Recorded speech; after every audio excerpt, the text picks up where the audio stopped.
أعوذ بالله من الشيطان الرجيم. بسم الله الرحمن الرحيم.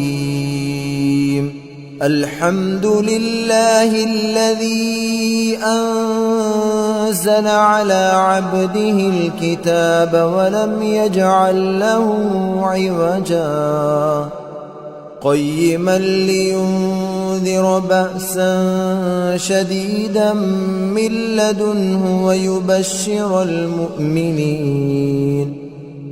ويبشر المؤمنين الذين يعملون الصالحات أن لهم أجرا حسنا ماكثين فيه أبدا وينذر الذين قالوا اتخذ الله ولدا ما لهم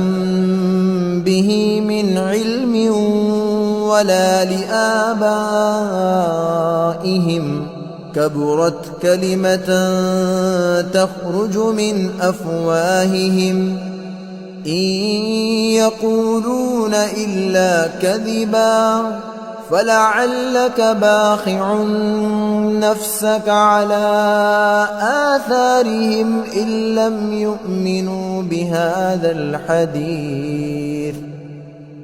لم يؤمنوا بهذا الحديث أسفا إنا جعلنا ما على الأرض زينة لها لنبلوهم أيهم أحسن عملا وإنا لجاعلون ما عليها صعيدا جرزا أم حسبت أن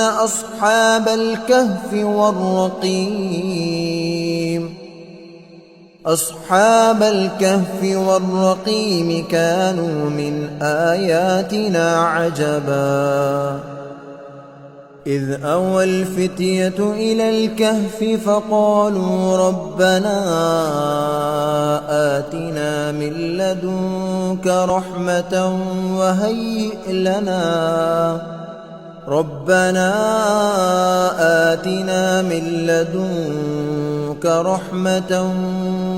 وهيئ لنا من أمرنا رشدا فضربنا على آذانهم في الكهف سنين عددا ثم بعثناهم لنعلم أي الحزبين أحصى لما لبثوا أمدا نحن نقص عليك نبأهم بالحق إنهم فتية آمنوا بربهم وزدناهم هدى وربطنا على قلوبهم إذ قاموا فقالوا ربنا رب السماوات والأرض لن ندعو من دونه إلها لقد قلنا إذا شططا هؤلاء قوم اتخذوا من دونه آلهة لولا يأتون عليهم بسلطان بين فمن أظلم ممن افترى على الله كذبا وإذ اعتزلتموهم وما يعبدون إلا الله فأووا إلى الكهف ينشر لكم ربكم من رحمته ويهيئ لكم من أمركم مرفقا وترى الشمس إذا طلعت تزاور عن كهفهم ذات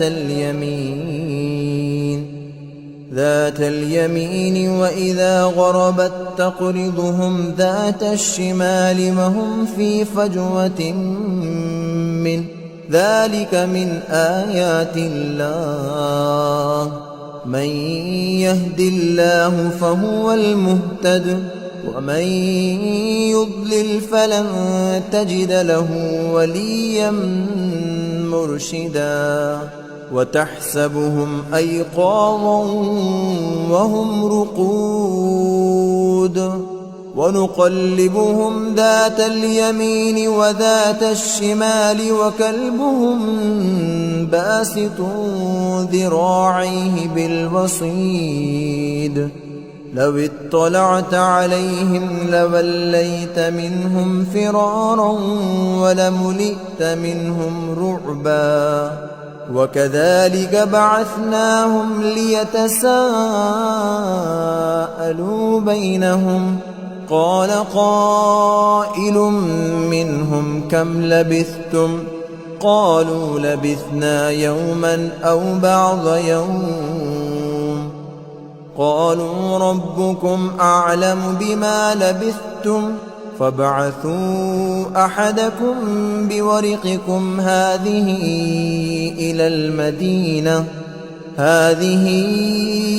إلى المدينة فلينظر أيها أزكى طعاما فليأتكم برزق منه وليتلطف ولا يشعرن بكم أحدا إنهم إن يظهروا عليكم يرجموكم أو يعيدوكم في ملتهم ولن تفلحوا إذا أبدا وكذلك أعثرنا عليهم ليعلموا أن وعد الله حق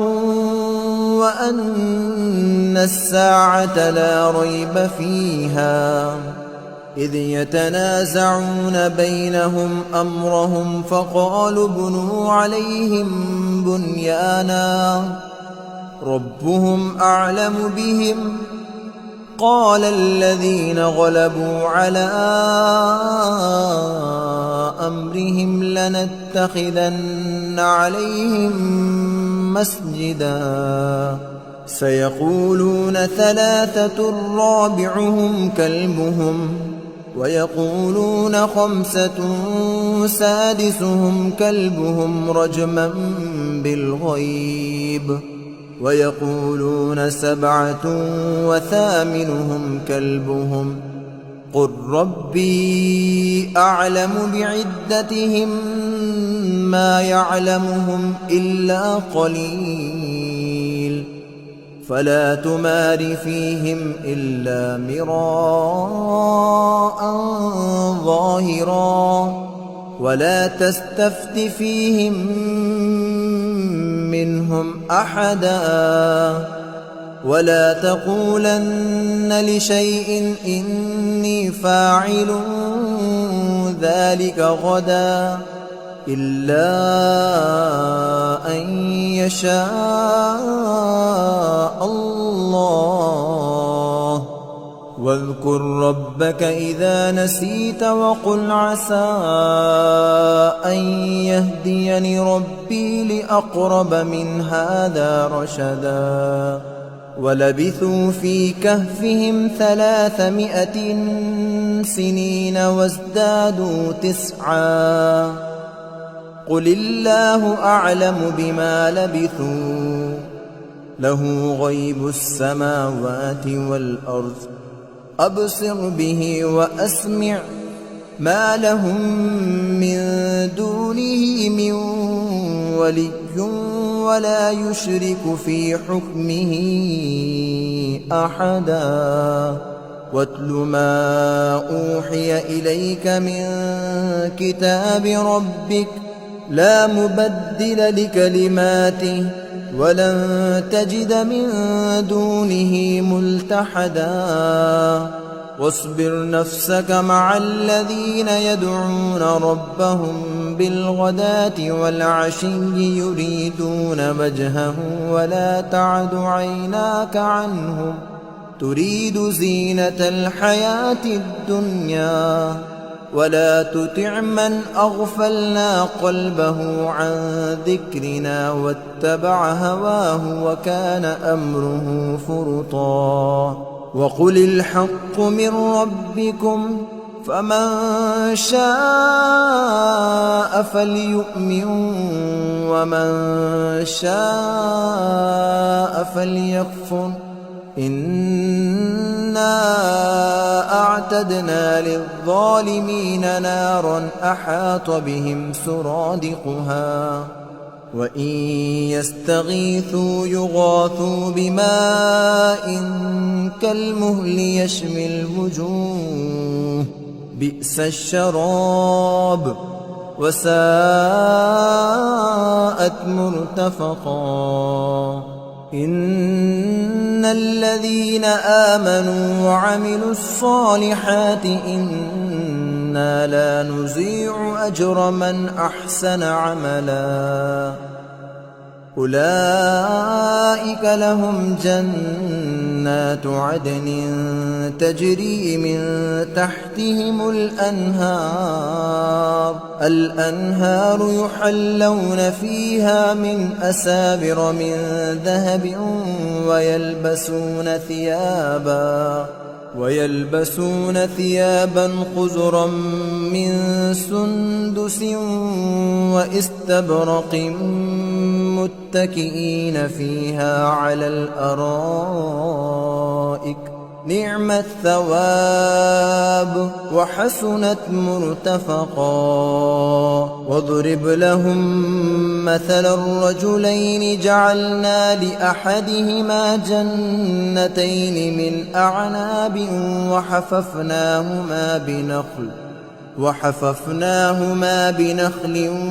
وجعلنا بينهما زرعا كلتا الجنتين آتت أكلها ولم تظلم منه شيئا وفجرنا خلالهما نهرا وكان له ثمر فقال لصاحبه وهو يحاوره أنا أكثر منك مالا وأعز نفرا ودخل جنته وهو ظالم لنفسه قال ما أظن أن تبيد هذه أبدا وما أظن الساعة قائمة ولئن رددت إلى ربي لأجدن خيرا منها منقلبا قال له صاحبه وهو يحاوره أكفرت بالذي خلقك من تراب ثم من نطفة ثم سواك رجلا لكن هو الله ربي ولا أشرك بربي أحدا ولولا إذ دخلت جنتك قلت ما شاء الله لا قوة إلا بالله إن ترني أنا أقل منك مالا وولدا فعسى ربي أن يؤتيني خيرا من جنتك ويرسل عليها حسبانا من السماء فتصبح صعيدا زلقا أو يصبح ماؤها غورا فلن تستطيع له طلبا وأحيط بثمره فأصبح يقلب كفيه على ما أنفق فيها على ما أنفق فيها وهي خاوية على عروشها ويقول يا ليتني لم أشرك بربي أحدا ولم تكن له فئة ينصرونه من دون الله وما كان منتصرا هنالك الولاية لله الحق هو خير ثوابا وخير عقبا وضرب لهم مثل الحياة الدنيا كماء إن أنزلناه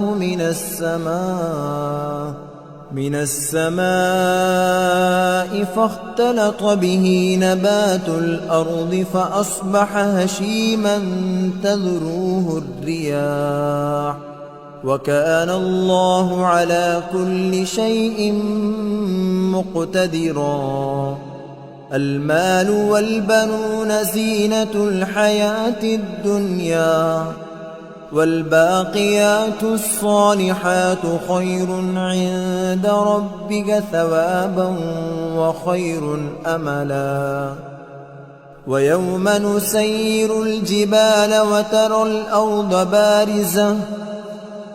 وحشرناهم فلم نغادر منهم أحدا وعرضوا على ربك صفا لقد جئتمونا كما خلقناكم أول مرة بل زعمتم أن لن نجعل لكم موعدا ووزع الكتاب فترى المجرمين مشفقين مما فيه ويقولون يا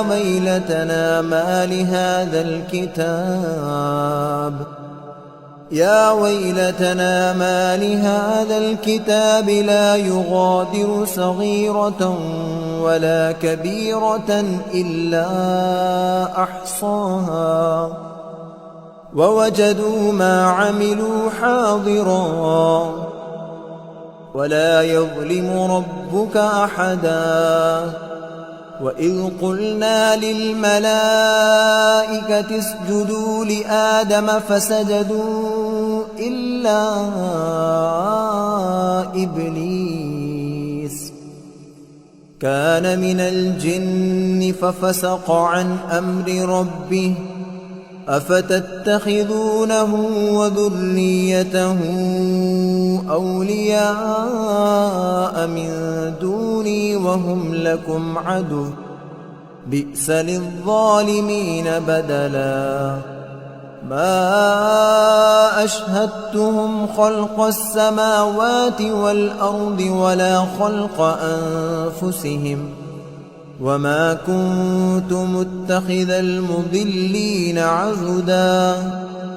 ويوم يقول نادوا شركائي الذين زعمتم فدعوهم فلم يستجيبوا لهم وجعلنا بينهم موبقا ورأى المجرمون النار فظنوا أنهم مواقعوها ولم يجدوا عنها مصرفا ولقد صرفنا في هذا القرآن للناس من كل مثل وكان الإنسان أكثر شيء جدلا وما منع الناس أن يؤمنوا إذ جاءهم الهدى ويستغفروا ربهم إلا أن تأتيهم سنة الأولين أو يأتيهم العذاب قبلا وما نرسل المرسلين إلا مبشرين ومنذرين ويجادل الذين كفروا بالباطل ليدحضوا به الحق واتخذوا آياتي واتخذوا آياتي وما أنذروا هزوا ومن أظلم ممن ذكر بآيات ربه فأعرض عنها ونسي ما قدمت يداه إنا جعلنا على قلوبهم أكنة أن يفقهوه وفي آذانهم وقرا وإن تدعهم إلى الهدى فلن يهتدوا إذن أبدا وربك الغفور ذو الرحمة لو يؤاخذهم بما كسبوا لعجل لهم العذاب بل لهم موعد لن يجدوا من دونه موئلا وتلك القرى أهلكناهم لما ظلموا وجعلنا لمهلكهم موعدا وإذ قال موسى لفتاه لا أبرح حتى أبلغ مجمع البحرين أو أمضي حقبا فلما بلغا مجمع بينهما نسيا حوتهما فاتخذ سبيله في البحر سربا فلما جاوزا قال لفتاه آتنا غداءنا لقد لقينا من سفرنا هذا نصبا قال أرأيت إذ أوينا إلى الصخرة فإني نسيت الحوت وما أنسانيه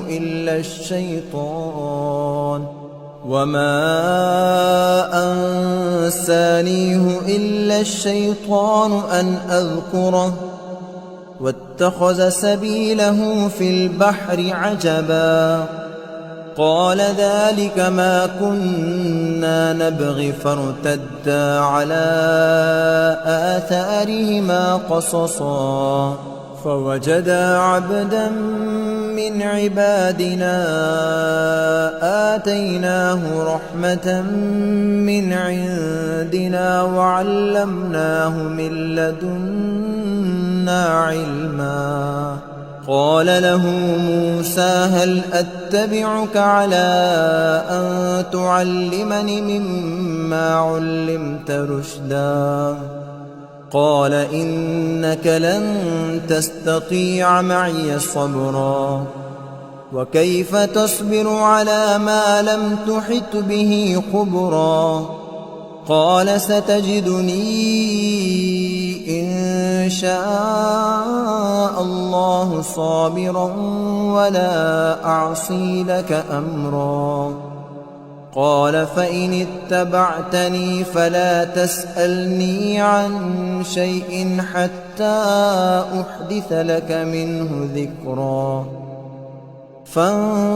فانطلقا حتى إذا ركبا في السفينة خرقها قال أخرقتها لتغرق أهلها لقد جئت شيئا إمرا قال ألم أقل إنك لن تستطيع معي صبرا قال لا تؤاخذني بما نسيت ولا ترهقني من أمري عسرا فانطلقا حتى إذا لقيا غلاما فقتله قال أقتلت نفسا زكية بغير نفس لقد جئت شيئا نكرا قال ألم أقل لك إنك لن تستطيع معي صبرا قال إن سألتك عن شيء بعدها فلا تصاحبني قد بلغت من لدني عذرا. فانطلقا حتى إذا أتيا أهل قرية استطعما أهلها فأبوا أن يضيفوهما فوجدا فيها جدارا يريد أن ينقض فأقامه. قال لو شئت لاتخذت عليه أجرا. قال هذا فراق بيني وبينك، سأنبئك بتأويل ما لم تستطع عليه صبرا. أما السفينة فكانت لمساكين يعملون في البحر فأردت أن أعيبها وكان وراءهم ملك يأخذ كل سفينة غصبا. وأما الغلام فكان أبواه مؤمنين فخشينا أن يرهقهما طغيانا وكفرا، فأردنا أن يبدلهما ربهما خيرا منه زكاة وأقرب رحما. وأما الجدار فكان لغلامين يتيمين في المدينة وكان تحته كنز لهما وكان أبوهما صالحا. فأراد ربك أن يبلغا أشدهما ويستخرجا كنزهما رحمة من ربك وما فعلته عن أمري، ذلك تأويل ما لم تسطع عليه صبرا. ويسألونك عن ذي القرنين، قل سأتلو عليكم منه ذكرا. إنا مكنا له في الأرض وآتيناه من كل شيء سببا. فأتبع سببا حتى إذا بلغ مغرب الشمس وجدها تغرب في عين حمئة ووجد عندها قوما. قلنا يا ذا القرنين إما أن تعذب وإما أن تتخذ فيهم حسنا. قال أما من ظلم فسوف نعذبه ثم يرد إلى ربه فيعذبه عذابا نكرا. وأما من آمن وعمل صالحا فله جزاء الحسنى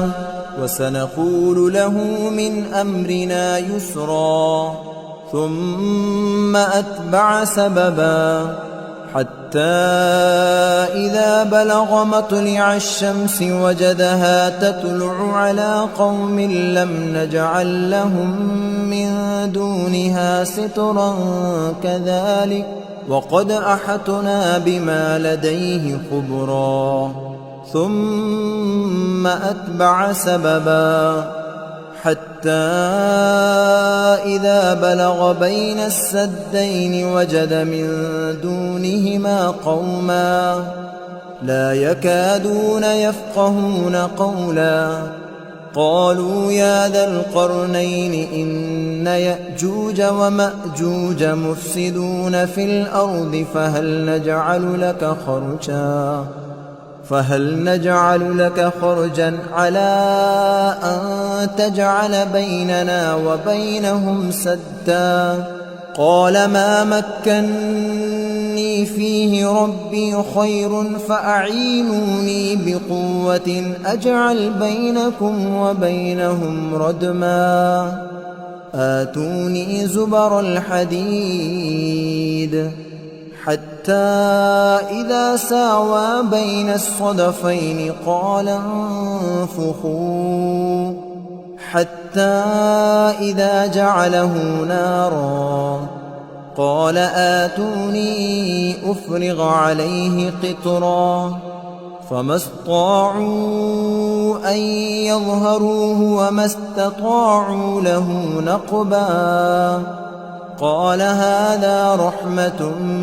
من ربي فإذا جاء وعد ربي جعله دكا وكان وعد ربي حقا وتركنا بعضهم يومئذ يموج في بعض ونفخ في الصور فجمعناهم جمعا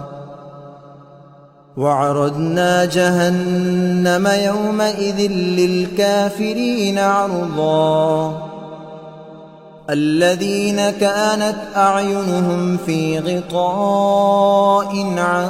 ذكري وكانوا لا يستطيعون سمعا أفحسب الذين كفروا أن يتخذوا عبادي من دوني أولياء إنا أعتدنا جهنم للكافرين نزلا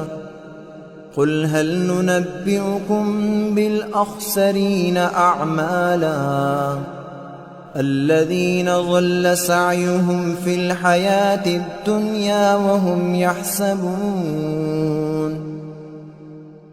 الحياة الدنيا وهم يحسبون أنهم يحسنون صنعا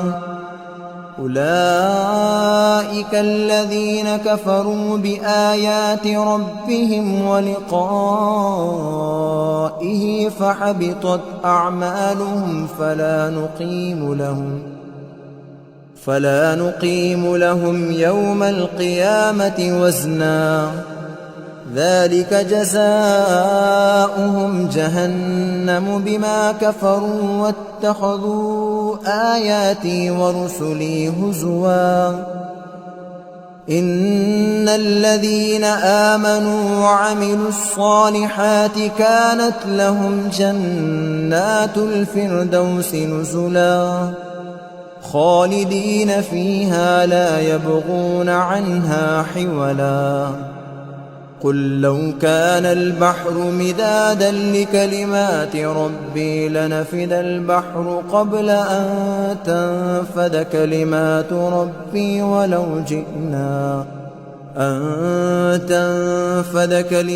ربي ولو جئنا بمثله مددا قل إنما أنا بشر مثلكم يوحى إلي أنما إلهكم إله واحد فمن كان يرجو لقاء ربه فليعمل عملا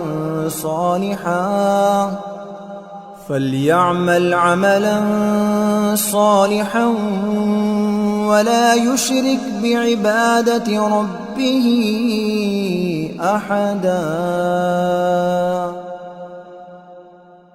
أعوذ بالله من الشيطان الرجيم بسم الله الرحمن الرحيم الحمد لله الذي أنزل على عبده الكتاب ولم يجعل له عوجا قيما لينذر بأسا شديدا من لدنه ويبشر المؤمنين الذين يعملون الصالحات أن لهم أجرا حسنا ماكثين فيه أبدا وينذر الذين قالوا اتخذ الله ولدا ما لهم به من علم ولا لآبائهم كبرت كلمة تخرج من أفواههم إن يقولون إلا كذبا فلعلك باخع نفسك على آثارهم إن لم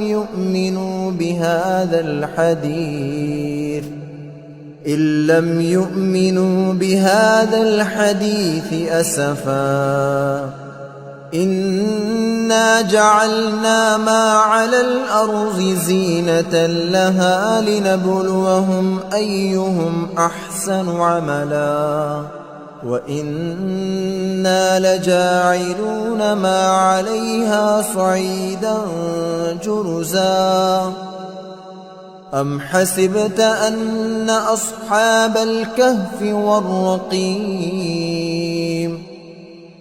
أصحاب الكهف والرقيم كانوا من آياتنا عجبا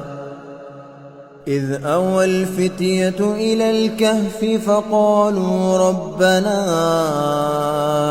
آتنا من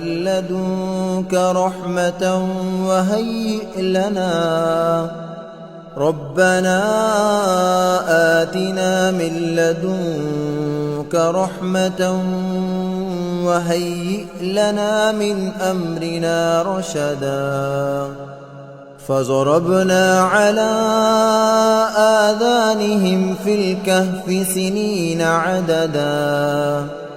ثم بعثناهم لنعلم أي الحزبين أحصى لما لبثوا أمدا نحن نقص عليك نبأهم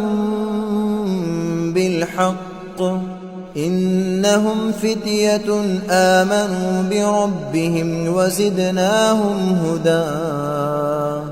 وربطنا على قلوبهم إذ قاموا فقالوا ربنا رب السماوات والأرض لن ندعو من دونه إلها لقد قلنا إذا شططا هؤلاء قوم اتخذوا من دونه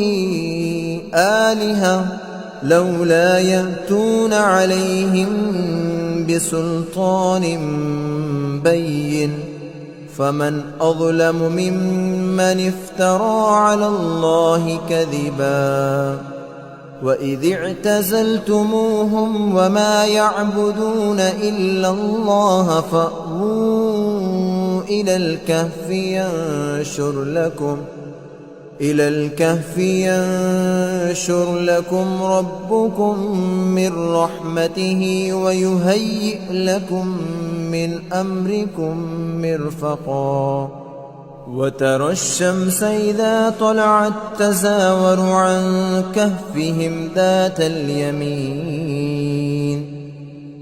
اليمين وإذا غربت تقرضهم ذات الشمال وهم في فجوة منه ذلك من آيات الله من يهد الله فهو المهتد ومن يضلل فلن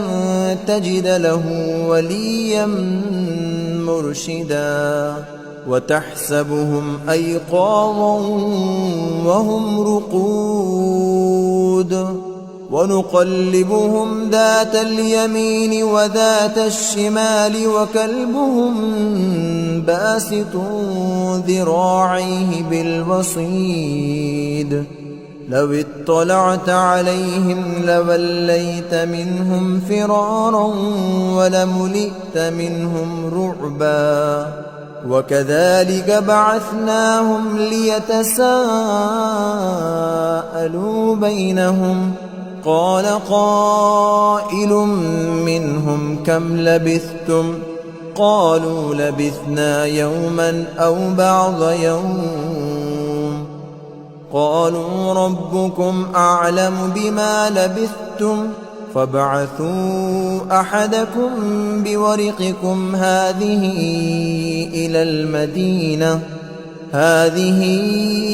إلى المدينة فلينظر أيها أزكى طعاما فليأتكم برزق منه وليتلطف ولا يشعرن بكم أحدا إنهم إن يظهروا عليكم يرجموكم أو يعيدوكم في ملتهم ولن تفلحوا إذا أبدا وكذلك أعثرنا عليهم ليعلموا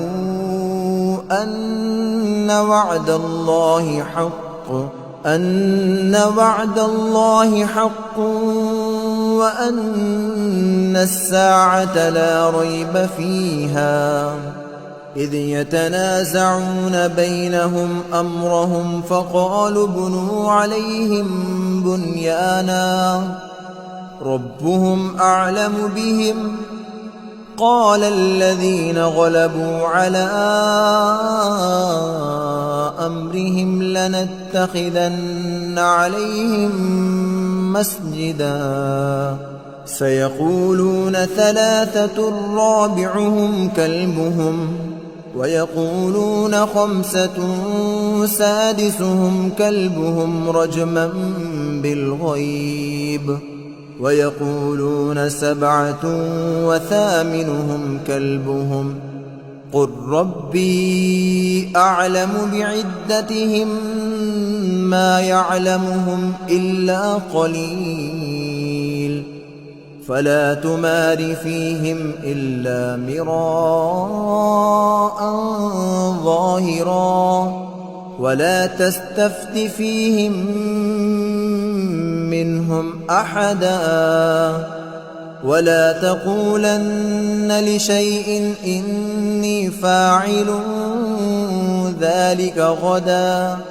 إلا أن يشاء الله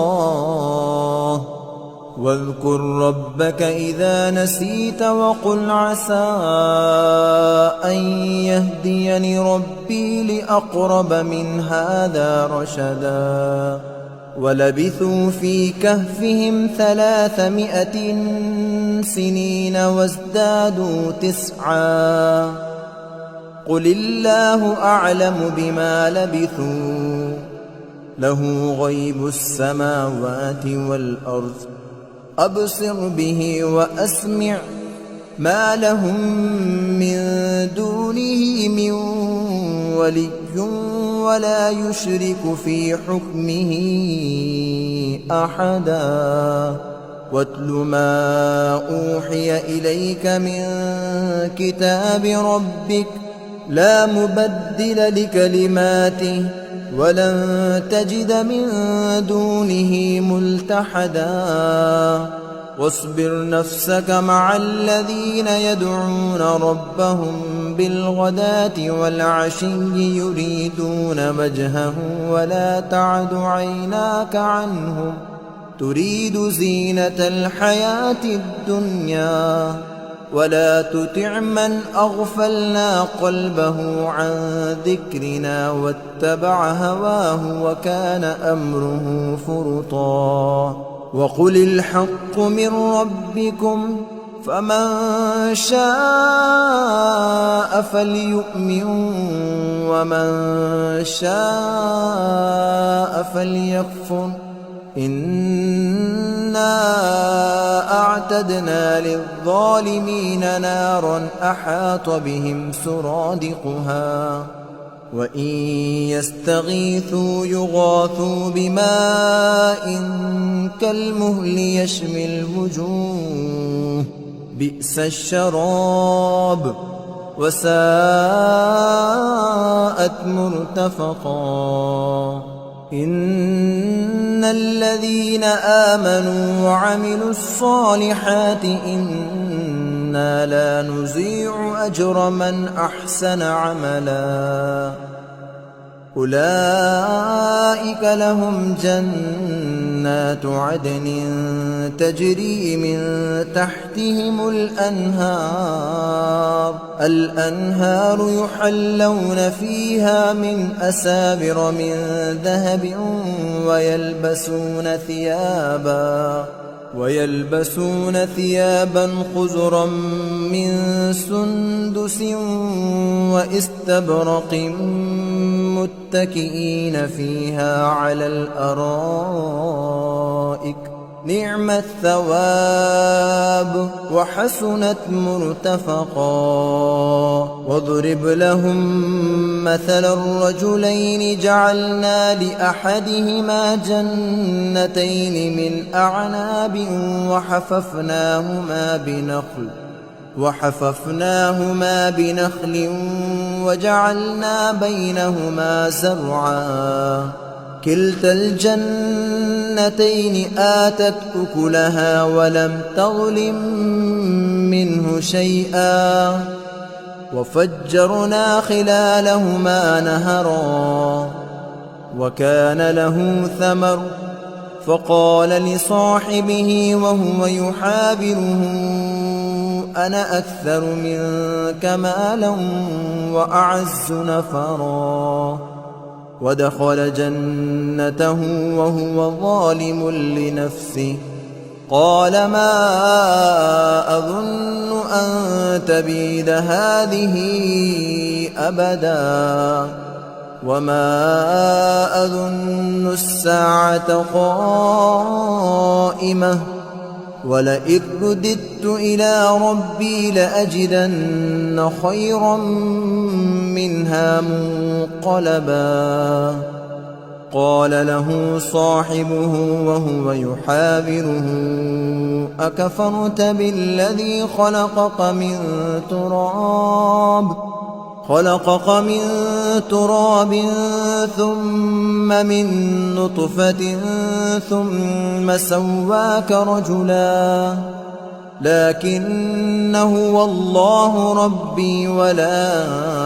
أشرك بربي أحدا ولولا إذ دخلت جنتك قلت ما شاء الله لا قوة إلا بالله إن ترني أنا أقل منك مالا وولدا فعسى ربي أن يؤتيني خيرا من جنتك ويرسل عليها حسبانا من السماء فتصبح صعيدا زلقا أو يصبح ماؤها غورا فلن تستطيع له طلبا وأحيط بثمره فأصبح يقلب كفيه على ما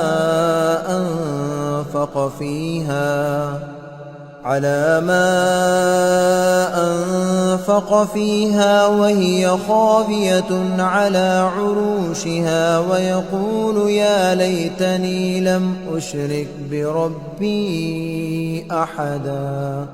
ولم تكن له فئة ينصرونه من دون الله وما كان منتصرا هنالك الولاية لله الحق هو خير ثوابا وخير عقبا وضرب لهم مثل الحياة الدنيا كماء أنزلناه من السماء فاختلط به نبات الأرض فأصبح هشيما تذروه الرياح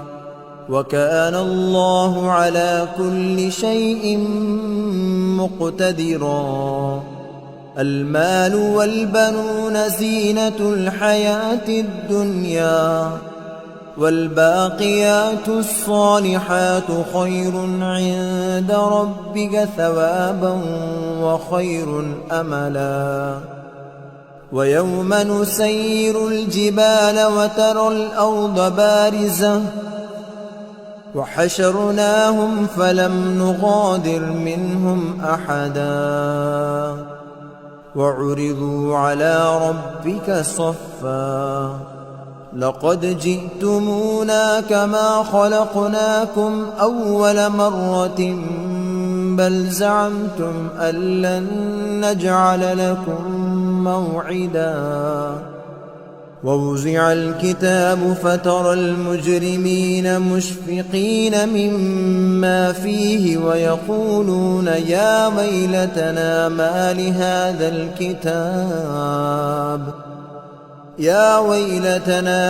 لهذا الكتاب لا يغادر صغيرة ولا كبيرة إلا أحصاها ووجدوا ما عملوا حاضرا ولا يظلم ربك أحدا. وإذ قلنا للملائكة اسجدوا لآدم فسجدوا إلا إبليس كان من الجن ففسق عن أمر ربه أفتتخذونه وذريته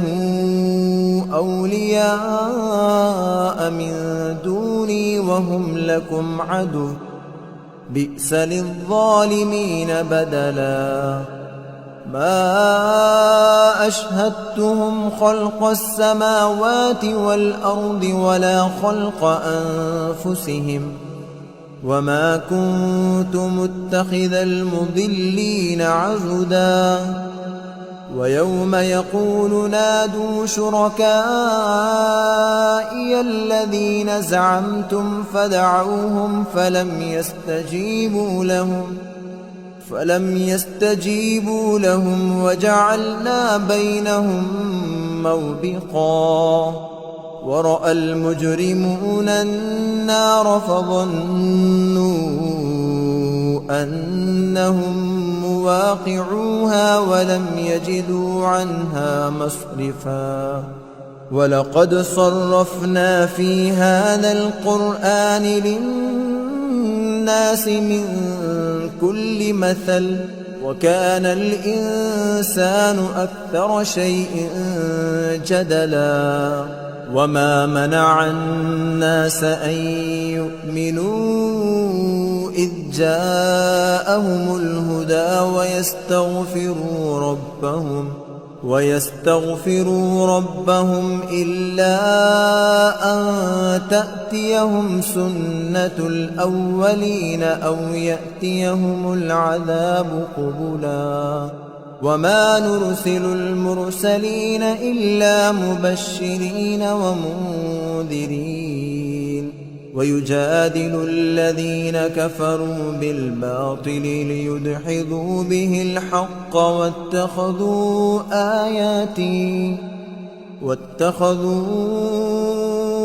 آياتي وما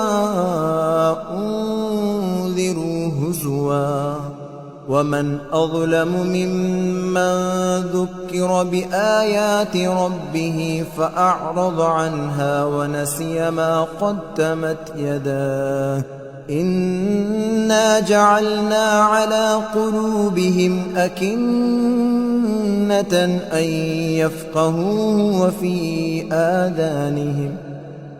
وفي آذانهم وقرا وإن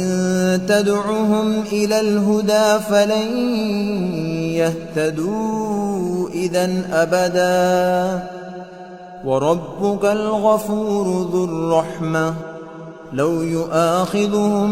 بما كسبوا لعجل لهم العذاب بل لهم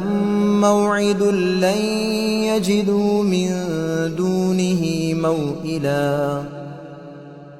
وتلك القرى أهلكناهم لما لما ظلموا وجعلنا لمهلكهم موعدا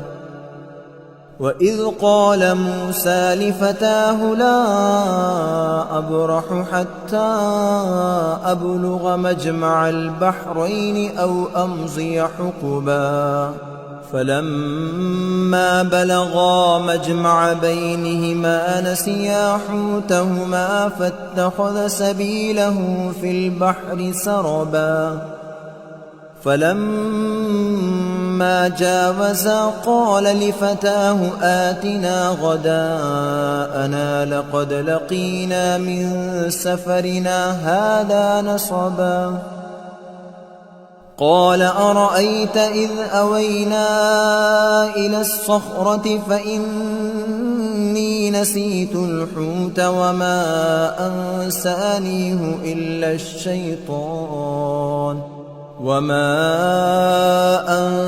أنسانيه إلا الشيطان أن أذكره واتخذ سبيله في البحر عجبا قال ذلك ما كنا نبغي فارتدا على آثارهما قصصا فوجدا عبدا من عبادنا آتيناه رحمة من عندنا وعلمناه من لدنا علما قال له موسى هل أتبعك على أن تعلمني مما علمت رشدا قال إنك لن تستطيع معي صبرا وكيف تصبر على ما لم تحط به خبرا قال ستجدني إن شاء الله صابرا ولا أعصي لك أمرا قال فإن اتبعتني فلا تسألني عن شيء حتى أحدث لك منه ذكرا فانطلقا حتى إذا ركبا في السفينة خرقها قال أخرقتها لتغرق أهلها لقد جئت شيئا إمرا قال ألم أقل إنك لن تستطيع معي صبرا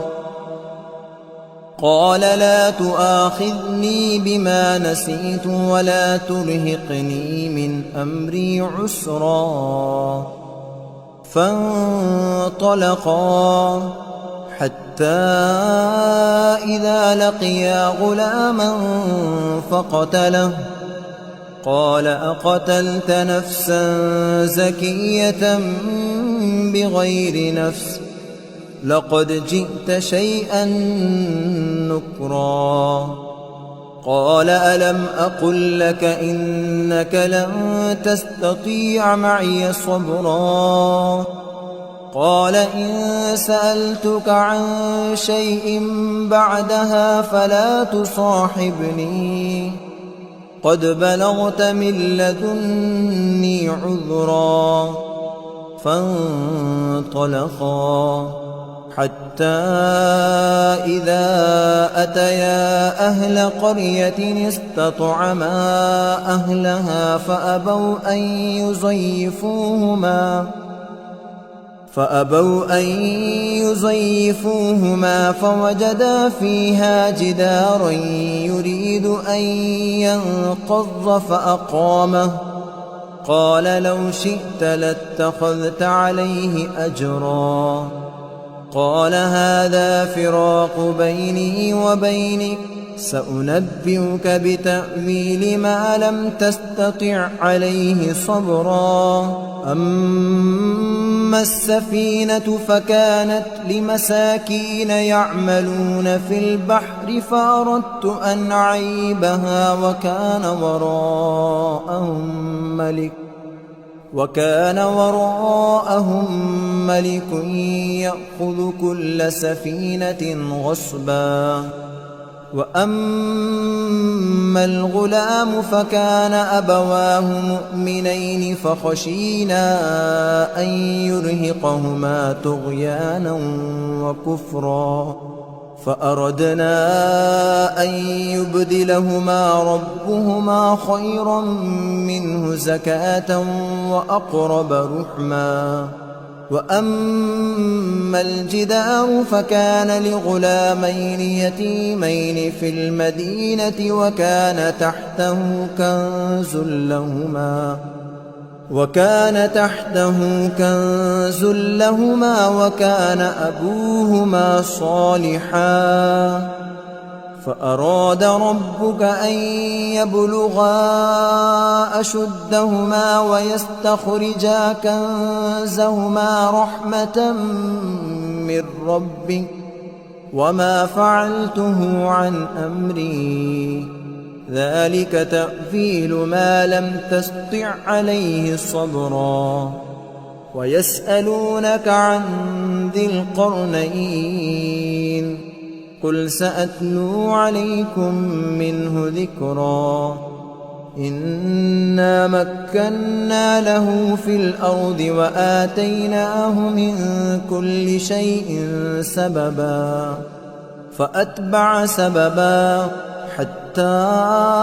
إذا بلغ مغرب الشمس وجدها تغرب في عين حمئة ووجد عندها قوما قلنا يا ذا القرنين إما أن تعذب وإما أن تتخذ فيهم حسنا قال أما من ظلم فسوف نعذبه ثم يرد إلى ربه فيعذبه عذابا نكرا وأما من آمن وعمل صالحا فله جزاء الحسنى وسنقول له من أمرنا يسرا ثم أتبع سببا حتى إذا بلغ مطلع الشمس وجدها تطلع على قوم لم نجعل لهم من دونها سترا كذلك وقد أحطنا بما لديه خبرا ثم أتبع سببا حتى إذا بلغ بين السدين وجد من دونهما قوما لا يكادون يفقهون قولا قالوا يا ذا القرنين إن يأجوج ومأجوج مفسدون في الأرض فهل نجعل لك خرجا على أن تجعل بيننا وبينهم سدا قال ما مكني فيه ربي خير فأعينوني بقوة أجعل بينكم وبينهم ردما آتوني زبر الحديد حتى إذا ساوى بين الصدفين قال انفخوا حتى إذا جعله نارا قال آتوني أفرغ عليه قطرا فما استطاعوا أن يظهروه وما استطاعوا له نقبا قال هذا رحمة من ربي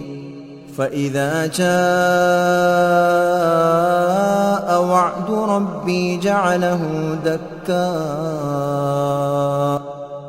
وكان وعد ربي حقا وتركنا بعضهم يومئذ يموج في بعض ونفخ في الصور فجمعناهم جمعا وعرضنا جهنم يومئذ للكافرين عرضا الذين كانت أعينهم في غطاء عن ذكري وكانوا لا يستطيعون سمعا أفحسب الذين كفروا أن يتخذوا عبادي من دوني أولياء إنا أعتدنا جهنم للكافرين نزلا قل هل ننبئكم بالأخسرين أعمالا الذين ضل سعيهم في الحياة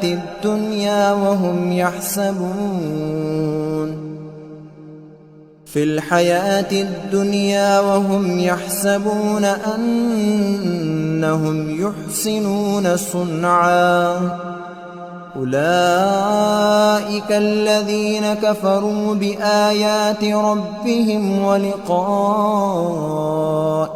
فحبطت أعمالهم فلا نقيم لهم يوم القيامة وزنا ذلك جزاؤهم جهنم بما كفروا واتخذوا آياتي ورسلي هزوا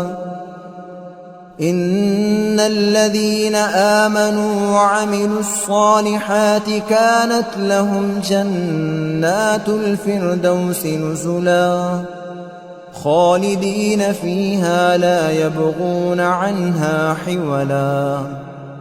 قل لو كان البحر مدادا لكلمات ربي لنفد البحر قبل أن تنفد كلمات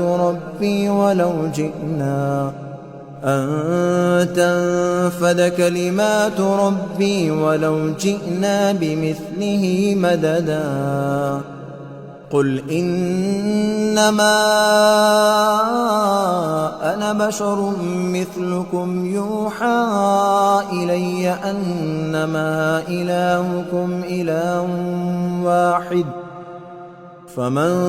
كان يرجو لقاء ربه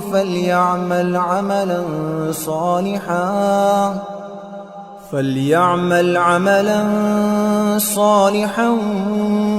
ولا يشرك بعبادة ربه أحدا.